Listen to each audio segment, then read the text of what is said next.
Assalamualaikum, bisa minta nomor teleponnya, alamat, nama lengkap, umur. Tiba-tiba aja kayak datang rezeki gitu loh, datang gitu. Pada saat itu kami terbantu sekali dengan almarhum anaknya Puang Ilham, Andi Nadia Matalata. Oh ya, Nadia ya. Maaf, saya setiap menceritakan bagaimana proses yang Atika lalu itu, saya pasti mengingat semua kembali ke belakang, bagaimana menderitanya kami, bagaimana saya berusaha, bagaimana menderitanya dia. Kalau dari pihak lain ada enggak yang membantu gitu? Misalnya dari pemerintah daerah atau enggak dapat? Belum dapat? Sampai saat ini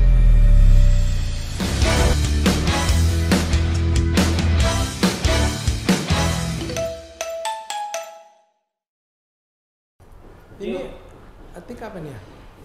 Itu Banten Open di Tangerang. Banten Open. Iya. Tahun berapa nih ya? Barusan. Barusan? Iya. Kapan? Sebulan yang lalu. Sebulan yang lalu. Mas ini ya? Iya. Juara apa ini? Triathlon? Itu renang. Oh, renang saja? Iya. Berapa meter? 50 backstroke punggung. Oh, gaya punggung. Iya. Oke, mantap, betul-betul. Halo sahabat Tuki. Hari ini kita sangat istimewa karena kedatangan tamu gadis remaja. Umurnya 16 tahun, tetapi prestasinya sudah segudang. Nah, keberhasilan dari siapa? Syarifah Atika Salsabila. Syarifah Atika Salsabila adalah di umur 12 tahun, dia sudah mendapatkan puluhan medali dari seluruh pertandingan yang ada di Indonesia. Dia mulai dari Papua sudah pernah sampai ke Aceh. Dia ikuti, khususnya triathlon.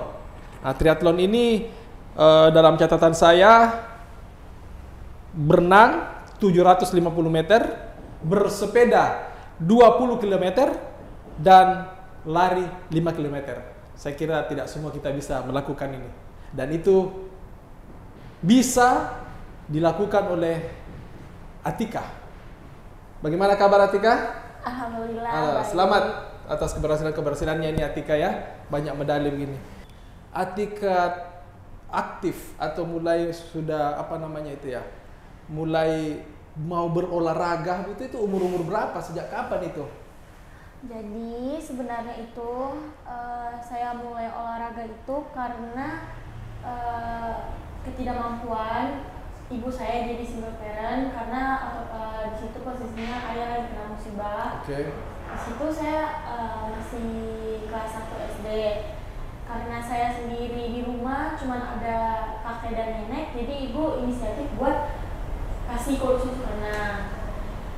Nah, saya latihan, waktu itu sudah mau berhenti karena mau lanjut ke yang pelajaran. Tapi pelatih saya ngomong ke ibu saya, jangan, ini ada bakatnya, harus dilanjutin.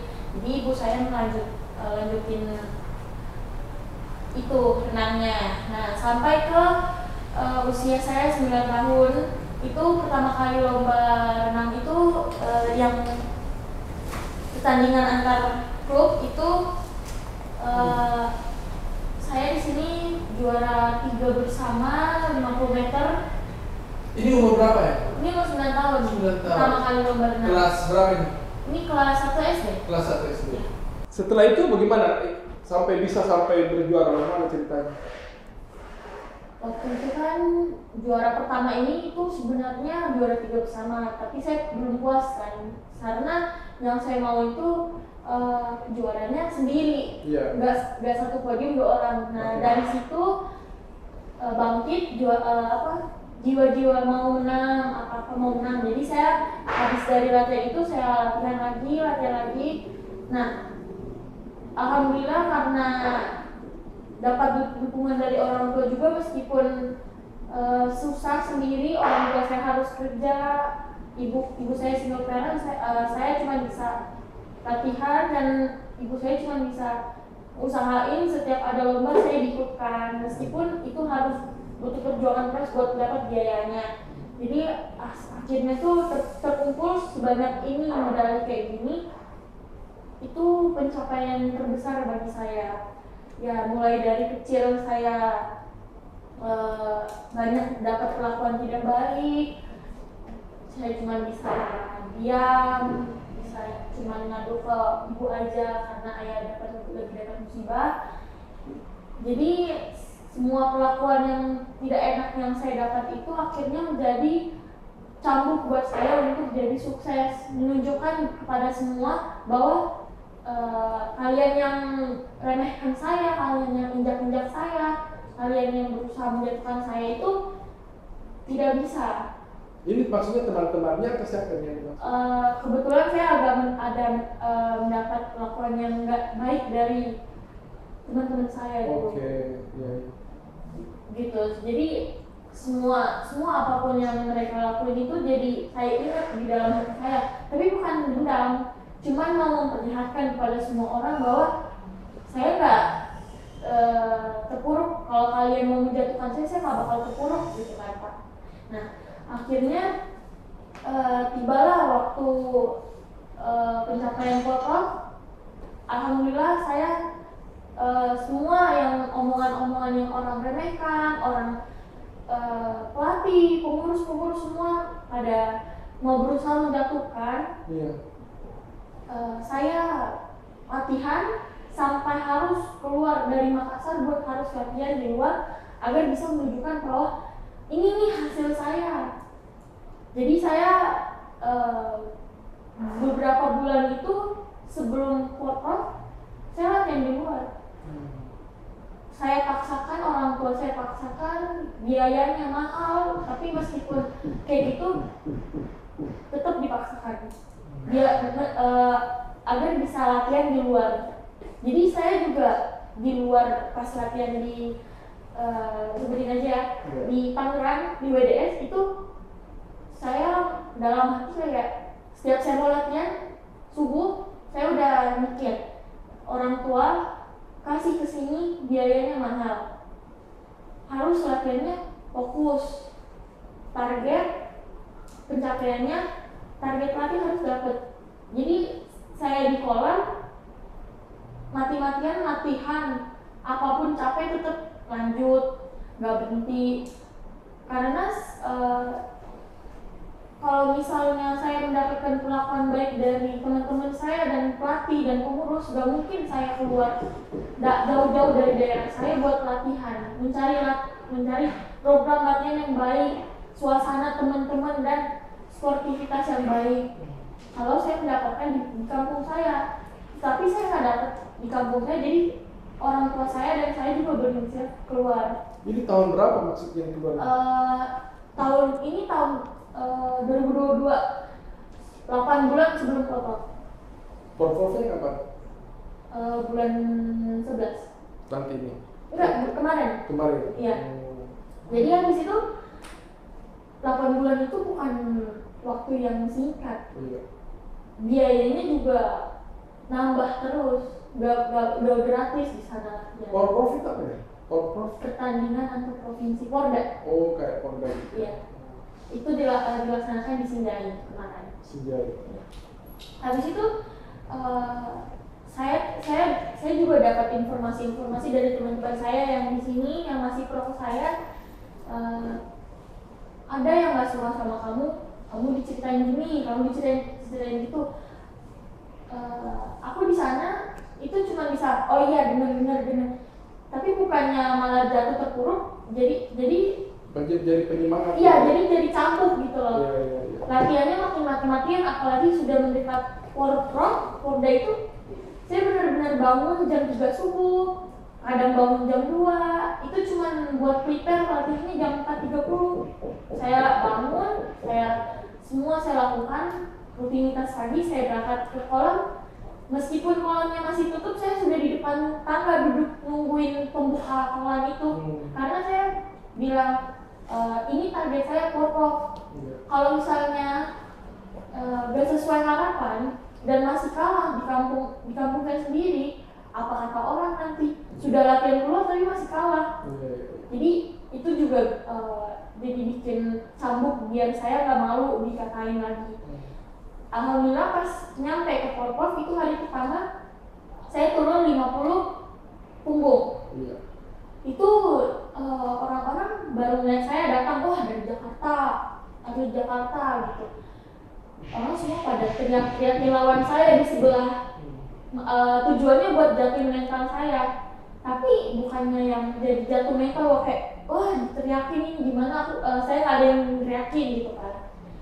Gak apa-apa, tapi kebetulan saya bawa pelatih dari Jakarta. Pelatih saya ngomong, kamu gak usah dengerin apa yang mereka teriakin. Kamu kalau juara, kalau kamu nyampe pertama, coach yang bakal teriak lebih keras. Saya turun, saya start, saya hantam 50 meter itu pecah waktu limit workout di tahun 2006. Itu new record.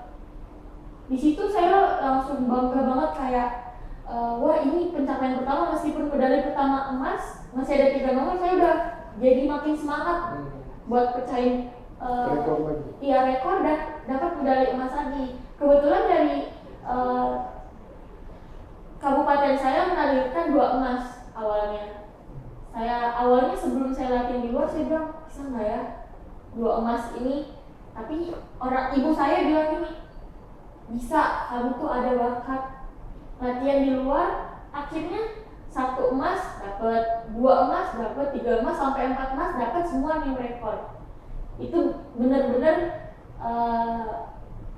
kalau ketua kabupaten saya benar-benar bangga, benar-benar saya di situ ngelihat semua orang yang ngeharapin apa yang saya dapat tuh benar-benar senang. Jadi saya juga merasa ada rasa puas.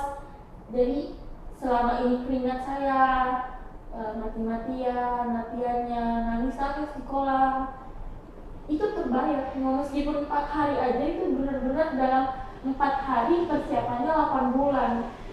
Itu benar-benar lega rasanya. Prof itu tempat-tempatnya juara 1 semua itu ya? Iya. Juara 1 semua? Iya. Yang orang dewasa lawannya semua? Iya, orang dewasa. Itu gak ada mandang umur karena Prof. Di situ nomor 4 itu nomor inti, beda lagi sama estafet. Yang estafet bagaimana? Itu yang estafet kan bergu tim. Nah, itu yang digunakan kekompakan tim, kekuatan tim. Yeah. Kebetulan di situ alhamdulillah dapat medali 3 perunggu. Meskipun tim saya tuh bisa dibilang masih kurang, saya juga gak bisa nopang sendiri kan, harus semua rata. Nah, tim lawan semua kekuatannya rata. Nah, saya berusaha sama tim saya, alhamdulillah dapatnya cuma perunggu, tapi itu benar-benar udah luar biasa karena ya saya berharap teman-teman saya yang nggak dapat di nomor inti mereka bisa dapat di nomor estafet dan akhirnya bisa dapat perunggu itu perunggu. Waktu Prof ya, itu mewakili apa? Saya wakilinya Kabupaten Bone. Kabupaten Bone ya. Nah di situ awalnya tuh kitanya tinggalnya itu di rumah penduduk. Iya. Itu dalam satu kamar, cewek 6 orang. Kita di lantai ditaruhin kasur itu 3 orang, di kasur atas 3 orang. Nah di situ benar-benar kita kan atlet mau berlomba butuh istirahat yang benar, suasana lingkungan yang bersih. Itu di mana kejadiannya? Itu di Sindai. Di Sindai. Ya? Kebetulan kan agak nggak dapet tempat tinggal yang agak layak. Yeah. Itu pun kita tinggalnya di rumah penduduk, keluarganya orang Bone. Di situ saya udah bilang, aduh ini bisa nggak ya? Sedangkan saya saja berlomba di Jakarta itu benar-benar harus tempat tinggalnya yang benar-benar enak, yang benar-benar leluasa. Cuman bilang lagi kalau emang gara-gara ini lombanya jadi jelek, jangan. Jadi saya terima apa adanya yang dikasih sama Kabupaten Bone, saya terima. Gitu. Jadi semua itu menjadi apa ya? Tantangan untuk bisa berbuat lebih baik ya, menjadi juara. Nah, setelah lomba itu benar-benar langsung lega, kayak wah selesai targetnya ini, 8 bulan nggak terbayarkan, nggak sia-sia semua perjuangan ibu saya, orang tua saya, kerja banting pulang itu semua terbayarkan. Nggak malu, ceritanya nggak bikin malu lah keluarga. Jadi dukungan ibu ini Iya, kuat sekali ya. Betul. Iya. Setiap capek kan, Nelfon capek mau pulang, tuh udah kayak gini kayak jangan gini. Kamu tuh orang Sulawesi, orang Timur, masa mau kalah di kampung sana? Ayo pulang lagi. Saya tinggal di sana, saya mencuci sendiri karena teman-teman saya kan pada laundry di itu. Saya mikir biayanya mahal lagi. Jadi cuci sendiri, abisannya tuh capek, udah sakit kan belakang udah berat banget artinya nyuci sendiri, jemur sendiri, nyetrika sendiri, lipat sendiri, bersihkan kamar sendiri. Jadi ceritanya kayak lebih mandiri dibanding di rumah sendiri. Iya. Iya, tapi ibu selalu memberikan motivasi, memberikan semangat begitu. Iya. Itu penting banget sih sebenarnya, meskipun saya biasa ngerasa kayak enak banget ya keluarga lain, banyak kebutuhannya terpenuhi semua, saya anaknya nggak capek-capek latihan gini, tapi kadang juga merasa enak, bersyukur karena apa yang misalnya habis lomba dapat hadiah tuh jadi ada rasa kepuasan sendiri. Jadi ibu saya juga datang di sini. Oh ya, ayo silakan Bu. Kita tampilkan aja sekalian. Assalamualaikum. Ibu Isna ya? Isna Pak Ibu Uki. Isna. Lengkapnya siapa Bu Isna? Isnawati Ismail. Isnawati Ismail. Tadi Atika cerita Bu, bagaimana ibunya sebagai single parents waktu itu berjuang lah untuk bagaimana Atika bisa tetap berlatih, ikut pertandingan, walaupun tidak mudah untuk membiayai Atika ikut latihan dan lain-lain. Mungkin Ibu Isna bisa menceritakan nih bakatnya Atika ini mulai kelihatan umur berapa? Iya baik, jadi Atika pada saat itu sebenarnya Atika terjun di bidang olahraga renang itu satu ketidaksengajaan Pak Uki. Pada saat itu saya kan sedang bekerja, otomatis dia di rumah itu tidak ada yang bisa jaga. Jadi kakaknya kan saya titip di pondok karena saya sendiri pada saat itu, ayahnya lagi kena musibah seperti yang Atika ceritakan. Akhirnya saya harus bekerja untuk membiayai keluarga. Orang tua saya kebetulan sudah berumur dan tidak bisa membantu untuk menjaga Atika. Pada saat itu Atika masih SD kelas 1. Nah, jadi saya berinisiatif untuk kasih ikut dia kegiatan. Nah, saya ikutkanlah dia kegiatan berenang di klub renang Garuda Laut Makassar. Itu letaknya di kampus UNM. Nah, akhirnya setiap pulang sekolah Atika. Ini masih umur 7 tahun, 6 iya, tahun? Kelas 1 SD. Kelas 1 SD. Jadi kalau pagi saya antar, sudah saya drop di sekolah, saya lanjut bekerja. Terus siang hari itu pulang sekolah dia dijemput dengan Gojek. Jadi saya titip, saya bayar bulanan Gojeknya. Saya titip Gojek, itu jemput Atika pulang sekolah, sampai di rumah dia makan, terus tidur siang. Nanti Gojeknya datang lagi jam 3 sore. Jam 3 sore Atika dibawa untuk latihan renang. Nanti selesai itu jam 6, setengah 7, saya pas pulang bekerja, baru saya jemput lagi, saya bawa pulang ke rumah. Itu berapa lama begitu? Kejadian itu berlangsung sampai Atika tamat SD. Ya Atika. Berarti 7 tahun sampai 12 iya, tahun ya? Iya, sampai usia 12 tahun pada saat itu. Jadi saya bekerja sendiri betul-betul untuk membiayai Atika sekolah, kakaknya sekolah, terus olahraganya Atika. Nah, alhamdulillah pada saat di klub Garuda Laut itu kita dibebaskan uang pembayaran bulanan. Alhamdulillah sangat terbantu pada saat itu. Jadi Atika sudah mulai punya kemauan untuk latihan. Nah, pada saat Atika sudah bisa untuk berenang, saya hentikan karena yuran juga sudah mulai jalan pada saat itu. Saya menganggap bahwa gaji saya yang sekian ini untuk bayar gojeknya saja tiap bulan, terus untuk makan itu kayaknya tidak cukup, Pak Uki. Jadi saya putuskan untuk off dulu. Tapi dari pelatihnya yaitu Pak Hasim di klub Garuda Laut itu mengatakan bahwa jangan, kalau Atika berhenti sayang. Dia punya bakat untuk bisa lebih baik ke depannya. Siapa tahu nanti dia bisa berprestasi atau bagaimana. Jadi karena saya mendengar info dari pelatihnya, kepala pelatih, jadi saya kembalikan lagi ke Atikanya. Atika bagaimana? Nah pada saat itu Atika, Bu saya tetap mau latihan. Malah yang lucu pernah kejadian lucu nih Pak Uki di rumah. Jadi gojeknya tidak datang. Nah sementara dia harus latihan. Dia pada saat itu lagi senang-senangnya mau latihan renang. Jadi dia keluar dari lorong itu, kan kita tinggal dalam lorong, orang tua saya tinggal dalam lorong. Nah keluar dari lorong itu panggil tukang beca.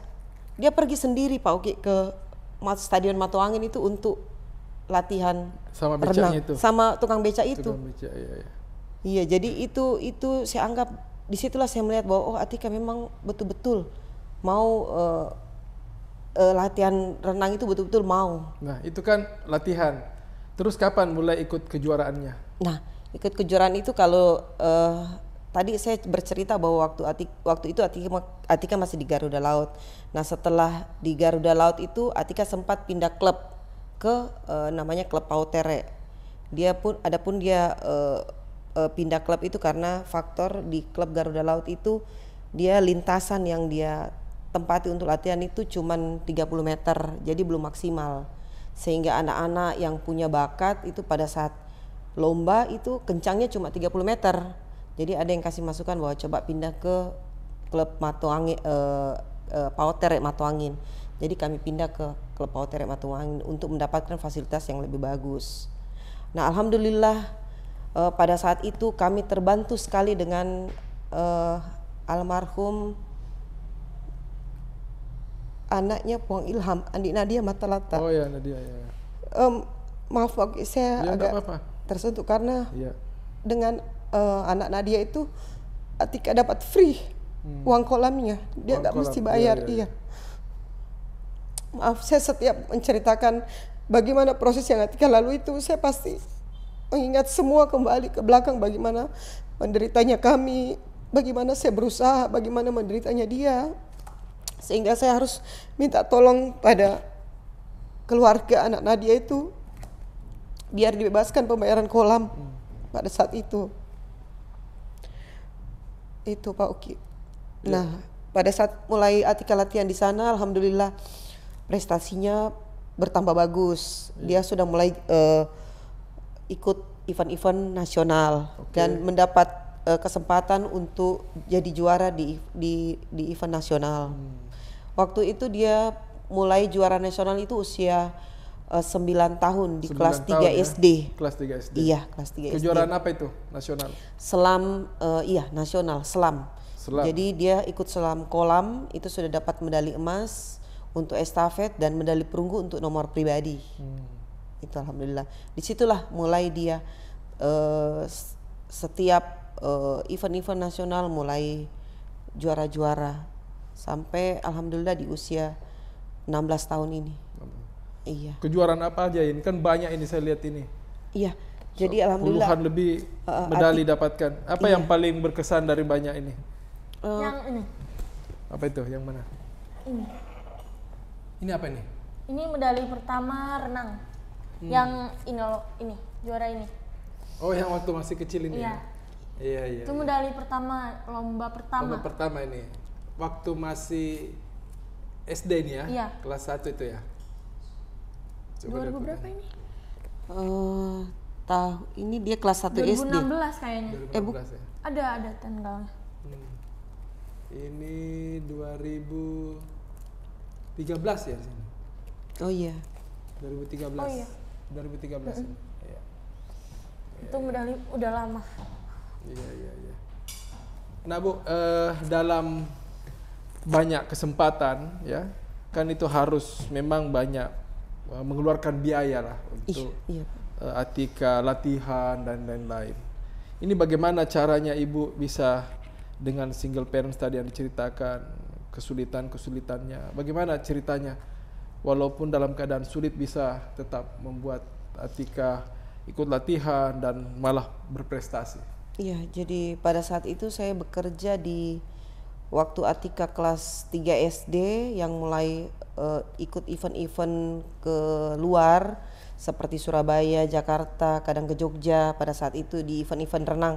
Masih dalam event-event renang ini ya saya kadang harus mengajukan pinjaman ke kantor berupa kasbon untuk membiayai Atika berangkat ke Jakarta, khususnya tiketnya, karena pada saat event-event nasional itu tidak semua itu ditanggung oleh pemerintah Sulawesi Selatan.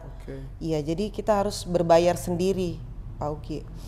Jadi akhirnya ya seperti itu, dengan gaji yang mungkin belum pada saat itu standar UMR masih di 1,8 pada saat tahun itu, kan itu nggak cukup untuk Atika tiketnya PP saja, belum hotelnya, belum makannya. Nah itu sementara kita harus mengusahakan itu sendiri. Jadi akhirnya saya harus meminjam ke kantor pada saat itu.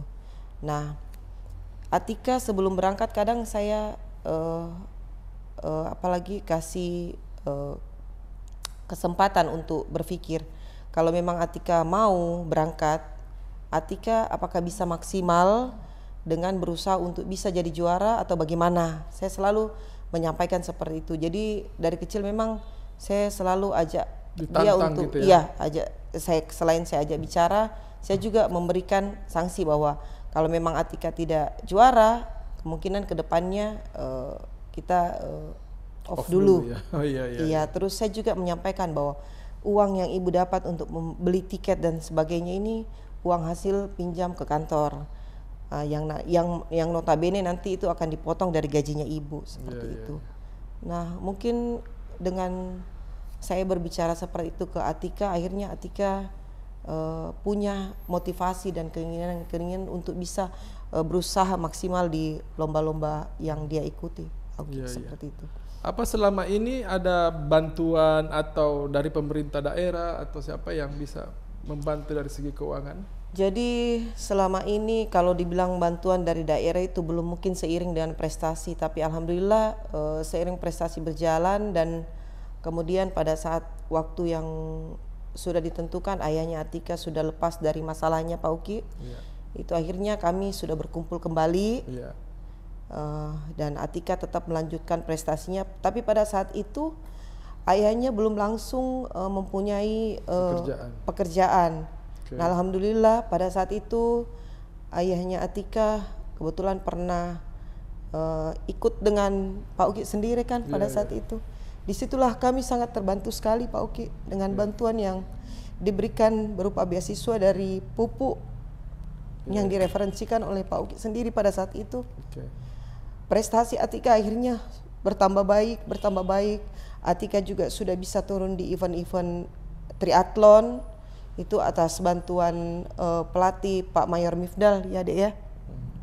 Disitulah kami merasa sangat terbantu dalam segi ekonomi karena uang-uang yang dari pupuk itu, beasiswa dari pupuk itu kami gunakan sebaik-baiknya untuk kebutuhan, baik itu gizi, terus biaya-biaya lomba yang harus kami ikuti pakai biaya sendiri. Dan kayak kebutuhan pakaian, sepatu dan sebagainya itu semua atas bantuan Ayah Uki. Tadi menarik juga itu ya, bahwa ketika kesulitan-kesulitan itu ya dapat bantuan. Kalau dari pihak lain ada enggak yang membantu gitu? Misalnya dari pemerintah daerah atau belum dapat? Sampai saat ini saya belum pernah merasakan bantuan dari pemerintah daerah sendiri, Pak Uki, belum pernah ada. Ya mungkin yang seperti Atika sampaikan, mohon maaf kalau saya harus sampaikan ini di depan umum bahwa memang Atika pada saat latihan di kolam renang Matoangin khususnya klub Pautere itu dia mendapat bully dari beberapa teman-temannya. Dan pada saat itu pelatih tidak bisa, artinya begini, dia tidak bisa melihat bahwa mana anak yang mempunyai talenta dan mana anak yang tidak punya talenta sama sekali. Dan itu masih Atika rasakan sampai dengan saat ini, karena kami harus, begitu kami kasih Atika latihan ke Jakarta, itu bukan karena satu keinginan kami sebenarnya Pak Uki, tapi karena faktor ada faktor penyebab sehingga kami harus pindah latihan ke Jakarta. Nah, jadi prosesnya seperti ini. Atika di usia 12 tahun itu dapat bantuan dari PT Pupuk melalui Ayah Uki pada saat itu. Nah, selama 2 tahun itu alhamdulillah Atika berprestasi sangat besar, sampai pernah juga diundang sebagai Duta Jelajah Indonesia dari program Kemenpora Jelajah Sepeda Nusantara. Nah, setelah itu Atika sudah mulai dikenal di luar, khususnya nasional, dengan mengikuti event-event nasional baik itu triathlon maupun selam. Nah, pada saat terjadi seleksi Sulsel Prima, yang mana atlet-atlet terbaik di Sulawesi itu mewakili daerahnya untuk ikut di ajang PON, yaitu Pekan Olahraga Nasional yang mewakili tiap-tiap provinsinya. Nah, Atika pada saat itu tidak terpilih, mungkin karena pada saat itu di faktor umur yang masih sangat muda. Walaupun sebenarnya talentanya sudah kelihatan, tapi entah pada saat itu pelatihnya Pak Otere itu tidak mengizinkan Atika untuk mengikuti seleksi Sulsel Prima itu Pak Oki. Dan Atika dianggap tidak layak untuk ikut seleksi. Jadi ya udah kami berbesar hati untuk menerima keadaan itu, walaupun sebenarnya anak-anak yang mewakili selam pada saat itu di Sulsel Prima itu sangat tidak layak buat penilaian pribadi saya, karena saya menganggap bahwa Atika masih lebih layak untuk tampil ke depannya, tapi tidak diberikan kesempatan. Nah, tibalah pada saat itu Prapon 2019 ya Adik ya, 2019. Nah, pada saat Prapon 2019 uang hasil beasiswa Atika dari PT Pupuk itu masih ada sekitar 10 jutaan lebih, sehingga saya betul-betul menggunakannya untuk kesempatan Prapon itu, Pak Uki. Nah, di saat Prapon tersebut akhirnya kelihatan mana anak yang punya bakat, walaupun kami membiayai, kami pakai uang pribadi sendiri, dan sementara anak-anak yang mewakili Sulsel itu pakai uang pemerintah daerah Sulawesi Selatan, khususnya pada saat itu biaya dari kalau nggak salah Dispora atau KONI provinsi. Nah, pada saat ajang Prapon Selam di Situbondo, disitulah kelihatan Atika akhirnya jadi juara di Prapon, dapat medali perak. Dan anak-anak yang terpilih pada saat itu tidak satupun yang dapat juara. Yang terpilih mewakili Sulsel Prima dan mendapat gaji dari Sulawesi, malah itu sebenarnya anak-anak yang malah tidak dapat di urutan ke-9 lah. Yang notabene lebih tua dari Atika, lebih tinggi posturnya dari Atika, tapi kemampuan dan powernya itu jauh di bawahnya Atika. Nah, disitulah saya merasa miris bahwa kenapa di satu tempat seperti ini, klub seperti itu kok masih ada apalagi diskriminasi dalam soal apalagi atlet, entah apa penilaiannya kepada Atika sehingga Atika tidak terpilih pada saat itu. Itu saya tidak tahu Pak Uki, bagaimana cara pelatihnya menilai itu saya tidak tahu. Yang jelas kami sebagai orang tua tidak mau ada gesekan dengan pelatih pada saat itu, sehingga kami mengikuti saja apa yang pelatih sampaikan ke kami, termasuk pada saat ikut Porprov di Sinjai kemarin. Seharusnya Atika pada saat itu bisa ikut dalam seleksi untuk mewakili Kota Makassar, tapi entah mengapa pelatih menggeser Atika untuk mewakili Bone. Nah, pada saat itu saya sebagai orang tua cuma bisa menerima apa yang disampaikan pelatih ke saya, karena saya menerima pun kadang masih mendapat diskriminasi seperti itu, artinya tidak dihiraukan, apalagi pada saat saya melakukan protes seperti itu. Nah, ini setelah Atika membuktikan dirinya bahwa dia mampu di event itu, di event Porprov maupun nasional, akhirnya pelatih yang di klub Makassar ini entah dia merasa tersinggung karena Atika latihan di Jakarta atau bagaimana, Akhirnya kami disuruh mengundurkan diri dari klub di Makassar. Entah untuk PON kedepannya apakah kami Atika masih dipercaya untuk mewakili Sulsel atau bagaimana, itu kami. Ini khusus renang ya? Iya, renang. Renang ya. Iya. Nah ini kalau saya lihat tadi ada juga menjadi duta. Nah tadi coba diperlihatkan yang menjadi duta itu. Ini ya, Duta Goes Nusantara. Ini bagaimana ceritanya nih? Iya, jadi coba Adek jelaskan ke Jadi Bapak. itu Atika gimana ceritanya? 2019 tuh ceritanya awalnya saya di sekolah lagi belajar. Tiba-tiba ada DM IG masuk, itu namanya, saya panggilnya sekarang Mami Nina. Itu ngechat tiba-tiba, Assalamualaikum, bisa minta nomor teleponnya, alamat, nama lengkap, umur. Jadi saya kaget dong, kayak ini siapa tiba-tiba. Terus saya lihat dia bilang kita ada niatan buat sponsor menjadi duta Goes Nusantara. Itu naik sepeda gini dijelasin. Terus tiba-tiba aja kayak datang rezeki gitu loh, dateng gitu. Terus akhirnya sepakat jadi saya termasuk jadi salah satu orang yang di Makassar yang diambil jadi duta Goes Nusantara. Di dalam satu Indonesia itu, dalam satu daerah cuma satu orang yang diambil.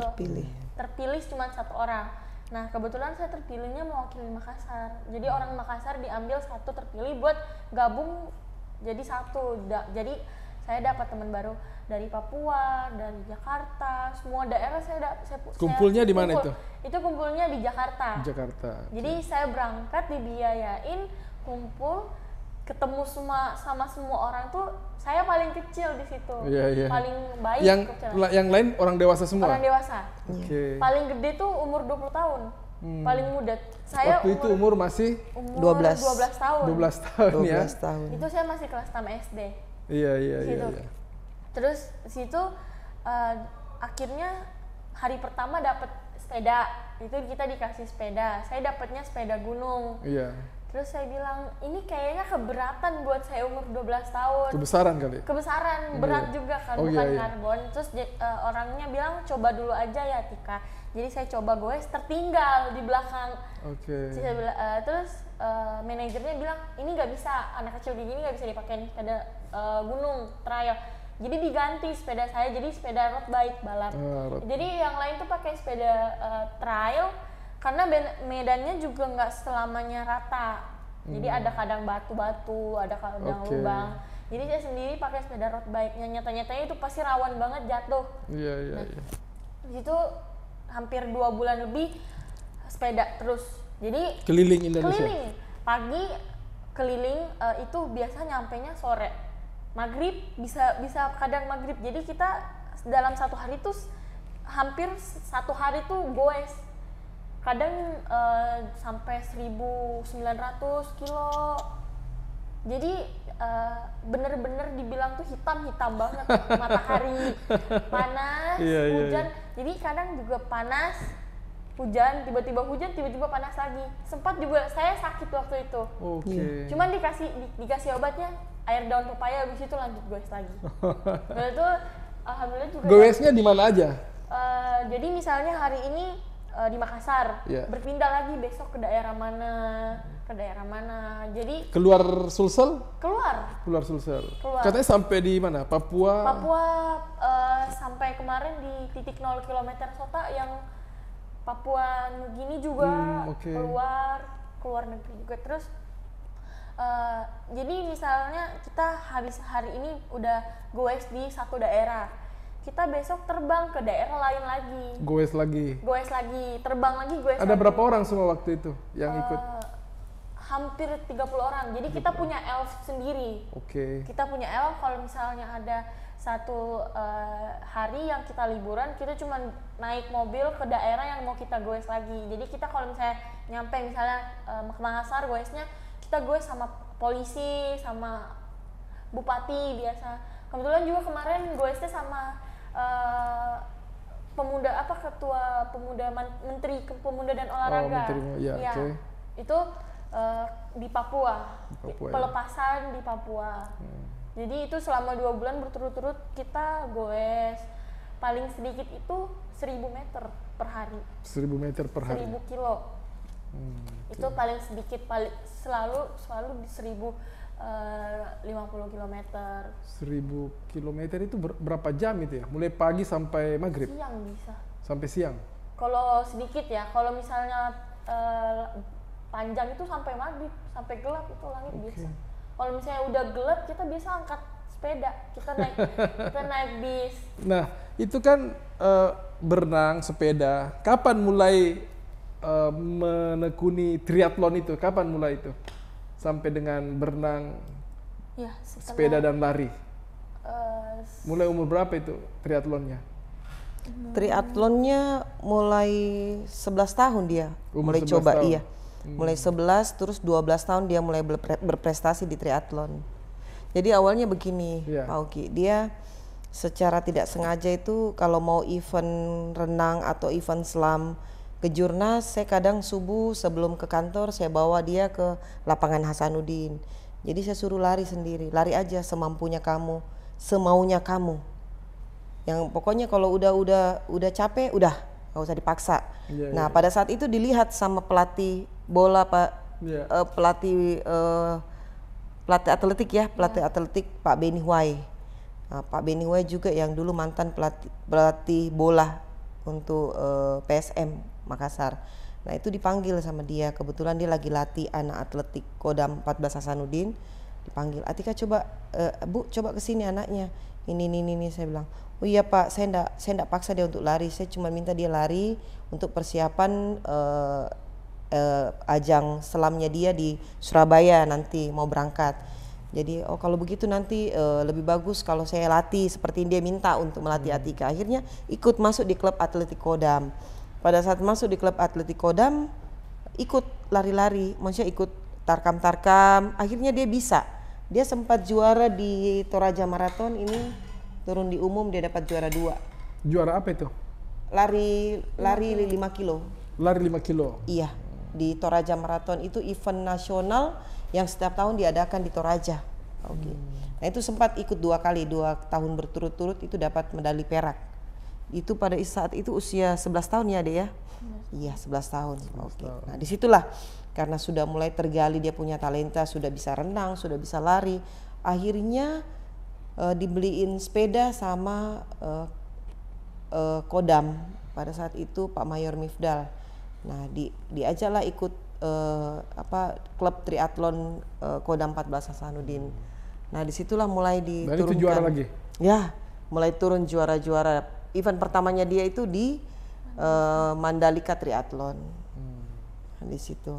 Iya. Pada saat mulai berprestasi di Mandalika, akhirnya bersamaan dengan itu sudah kenal dengan Ayah Uki. Iya. Terus alhamdulillah disupport dengan beasiswa dari Pupu melalui bantuan Ayah Uki mereferensi.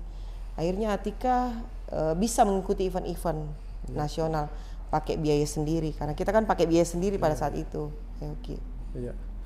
Sahabat Uki, panjang cerita Ibu Isna dan gadis remaja Atika. Bagaimana dimulai dari dibully, kurangnya biaya, tapi itu menjadi penyemangat bagi Atika untuk terus berprestasi. Dan kita lihat begitu banyak hadiah-hadiah, demikian juga medali, piala yang dia dapatkan. Tentu ini bukan hal yang mudah kalau sekiranya umurnya Atika sudah dewasa, tapi Atika berhadapan dengan lawan yang sudah dewasa, sementara ketika itu dia masih berumur 12 tahun sampai dengan saat ini 16 tahun. Terus mengikuti kejuaraan dan mengikuti beberapa kejuaraan. Kalau tidak salah pernah hampir ke Cina ya, pertandingan juga. Bagaimana ceritanya itu? Nah pada saat itu rencana mengikuti lomba di luar di Cina. Jadi kita sudah mengajukan untuk bantuan pembiayaan itu ke Pupu dan alhamdulillah disetujui. Cuman pada saat kita rencana mau mengurus paspor tiba-tiba pandemi lockdown. Jadi akhirnya 2-3 tahun lalu. iya 2019 pada saat itu. Akhirnya event itu ditunda. Eventnya yang ditunda. Iya sampai Keberangkatannya yang ditunda. eventnya juga dibatalkan. Iya, dibatalkan pada saat itu. Nah, sekarang apa? Ini kan sudah banyak sekali mengikuti kejuaraan. Piagam-piagam apa aja yang paling berkesan didapatkan? Kejuaraan apa aja yang bisa diperlihatkan yang diikuti Ibu Isna, yang mana? Kejuaraan-kejuaraan yang Jadi di sini sudah tergabung semua sertifikat selam. jadi selam, renang, triathlon. triathlon ya. Iya. Di selam juga dapat piala atau medali juga ya. Kalau di selam dia ada beberapa dapat emas, dapat perak. Kalau dari semua ini yang mana yang paling 2 atau 3 lah yang paling bisa dibanggakan begitu ya? Nah yang ini paling dia punya ada event ini triathlon ya. Ini event triathlon pertama. Terus ada diperlihatkan iya. ke depan. Iya, oke. Iya, oke. Di mana yang mana? Nah, terus ada sertifikat ini. Ini Road to SEA Games.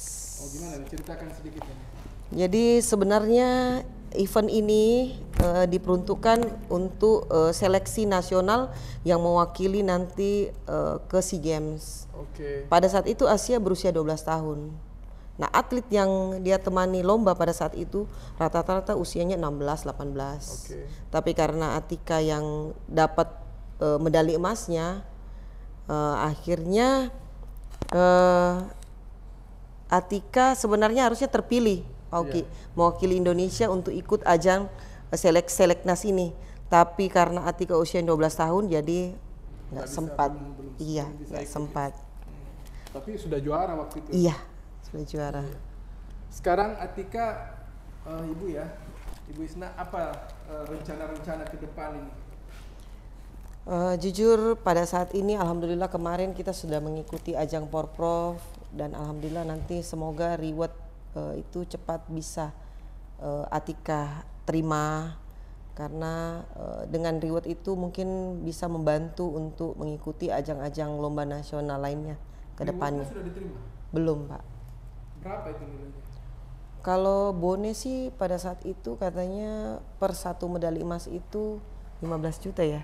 15 juta. Iya. Ini kan dapat 4 ya. Iya. Berarti 25.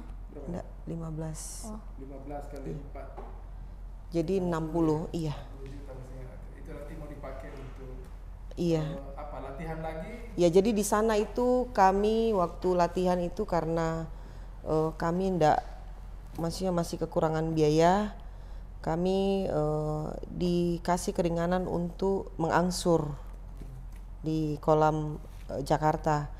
Nah, reward dari hasil Porprov ini nanti untuk menyelesaikan biaya-biaya yang masih tertinggal di Jakarta, dan selebihnya mungkin untuk kebutuhan lomba-lomba Atika nasional ke depannya. Ini akan ada kejuaraan lagi yang mau diikuti dalam waktu Ya, dekat? setiap Januari ini ada event-event triathlon lainnya. Oh, di mana itu? Iya. Kalau yang Januari kemungkinan di Bali ya, Dek ya. Di Bali. Pelaksananya pemerintah daerah atau swasta? Swasta rata-rata, iya. Jadi, tapi latihan sekarang sudah di Makassar ya? Atau Iya, masih ini ada untuk di saat Jakarta? ini kita kembali ke Makassar dulu sehubungan dengan reward Porprov yang mau diterima, kan harus beliau Ananda sendiri yang Oke. datang. Sehingga harus pulang dulu sekalian juga lepas rindu Pak Uki dengan orang tua. Oke. Jadi nanti akan kembali lagi ke Jakarta? Iya, rencana harus kembali karena untuk latihan di Makassar itu sudah tidak memungkinkan lagi. Atika sehubungan dengan kemarin yang masalah mungkin ketersinggungan pelatih atau bagaimana, terus kurang menurut saya Pak Uki ya di organisasi KONI khususnya PRSI itu buat saya terjadi blok-blok. Jadi kami yang sebagai orang tua mungkin yang kurang bisa pendekatan, atau mereka yang merasa bahwa Atika ini apalagi sudah melebihi dari target dari teman-temannya, dan teman-temannya merasa tersingkirkan, terus teman-temannya yang orang tua notabene orang tuanya punya hubungan atau hubungan emosional kedekatan dengan pengurus-pengurus PRSI, akhirnya anaknya lebih diutamakan. Seperti itu yang saya rasakan, kesenjangan seperti itu yang terjadi. Nah sekarang Bu Isna, Atika sekarang bagaimana dengan sekolahnya? Ya saat ini sekarang umur 16 tahun, berarti kelas 3, kelas 1 SMA. Kelas 1 SMA? Iya. Bisa diceritakan bagaimana sekolahnya? Jadi selama ini Atika waktu SD kan sempat dapat beasiswa di SD Atirah. Nah terus setelah tamat SD saya memang harus ada yang dikorbankan untuk mengejar prestasi Atika. Otomatis dia nggak bisa fokus di sekolah karena kalau dia sekolah kan harus masuk pagi, terus belum kerja tugasnya dan sebagainya. Nah saya harus mencarikan tempat di mana sekolah itu bisa memberikan kebijaksanaan khususnya di mata-mata pelajarannya dia, tugas-tugas sekolahnya dia. Nah alhamdulillah saya ketemu dengan Pak Askar, ketemu dengan Pak Ramli sebagai ketua yayasan di Ranu Islamic Harapan School. Di sanalah sekarang Atika bersekolah walaupun itu sifatnya homeschooling. Iya. Seperti itu sehingga dia lebih bisa fokus untuk latihan subuh. Setelah latihan subuh kan biasa anak-anak capek, butuh istirahat dulu. Nah selama kemarin 1 tahun latihan 8 bulan latihan di Jakarta untuk persiapan Porprov, Atika diberikan kebijakan sama sekolah untuk menyelesaikan tugas-tugasnya itu lewat daring. Seperti itu. Atika, cita-citanya Atika apa nanti? Mau terus jadi atlet atau ada cita-cita lain? Sebenarnya kan kalau di dunia atlet juga pasti ada habisnya kan. Iya. Nggak selamanya bisa performanya seperti yang muda. Iya. Jadi otomatis juga pasti ada pengalihan yang lain, apalagi udah SMA. Jadi yang saya dipikir tuh maunya masuk tentara atau polisi. Jadi nanti mau masuk dunia dokter. Tentara polisi tapi Melalui jalur ke dokter. Maksudnya jadi dokter maksudnya jadi tentara tapi jadi dokter tentara gitu. Berarti dokternya dulu. Iya. Baru jadi tentaranya. Iya. Oke. Kayak Jadi gitu. harus kuliah dulu. Iya. Menjadi dokter. Tapi maunya kalau dokternya nanti di ketentaraan atau di ini. Oke. Itu cita-citanya. Iya, insya Allah. Berarti harus rajin belajar dong. Iya. Sama dengan latihan olahraganya harus lebih rajin. Ibu apa harapan Ibu Isna ke depan lagi terhadap Atika? Harapan saya terhadap Atika, insya Allah sekiranya prestasinya jadi lebih baik ke depannya dan cita-citanya tercapai, semoga Atika bisa lebih banyak-banyak bersyukur, terus Atika lebih banyak bersabar, karena memang di dunia olahraga itu ibarat pohon, semakin tinggi pohonnya semakin kencang anginnya. Sahabat Uki, tidak mudah apa yang dilakukan Ibu Isna untuk membesarkan Atika dan membawanya menjadi juara baik di renang, selam, triathlon. Itu tentu tidak mudah. Dan kita mendengarkan bagaimana tadi untuk urusan biaya juga menjadi persoalan yang berat, dan kita berharap bahwa siapa di antara kita yang punya kemampuan lebih, punya rezeki yang lebih, menurut saya mari kita bantu, kita besarkan Atika sebagai atlet yang bisa membawa bukan hanya Sulawesi Selatan tetapi Indonesia untuk berkiprah di dunia internasional di bidang berenang atau triathlon. Karena umur yang masih 16 tahun masih panjang, mudah-mudahan ke depan cita-cita Atika menjadi dokter, masuk ke kepolisian atau menjadi tentara ini bisa tercapai. Dan saya berharap bahwa apa yang kita perbincangkan hari ini bisa menjadi trigger, penyemangat, pemicu bagi kita semua untuk mendidik anak-anak kita dengan lebih keras supaya bisa menjadi juara di bidang apapun juga, termasuk Atika di bidang olahraga. Terima kasih Atika, Ibu Isna Terima atas kasih, Pak. kedatangannya di studio. Oke, terima kasih.